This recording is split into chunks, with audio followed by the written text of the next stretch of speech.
Shalom, my lovelies. I was in the mood for some ramen soup, but since most Asian restaurants serve unclean food, I made it myself. I found most of the ingredients at an Asian store. I'm sure you can find yours at any international store or the international aisle at any large grocery store, especially Whole Foods. I set the vibes with some sake I used for the recipe that I followed by this Asian chef, link below.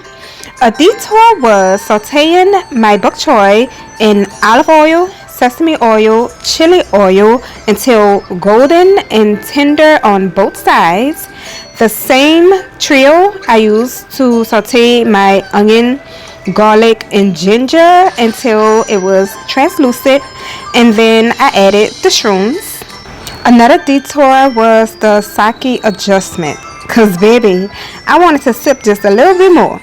So I added a cup less and I made up with it with an extra cup of stock. I do suggest you follow the link below for the authentic recipe.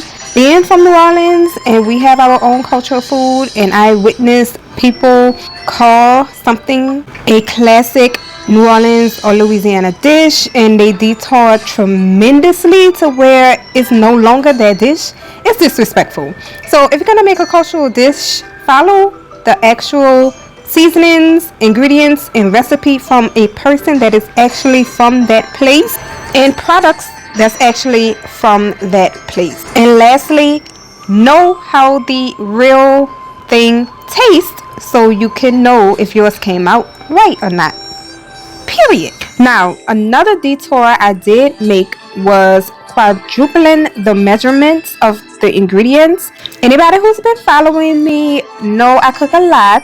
I cook a lot because I cook enough for leftovers. I definitely am a believer of leftovers because baby, ain't nobody got time to be cooking every day. Plus, with certain dishes, it tastes better as the days go by anyway when ingredients start marinating and simmering and yes. And this was one of them.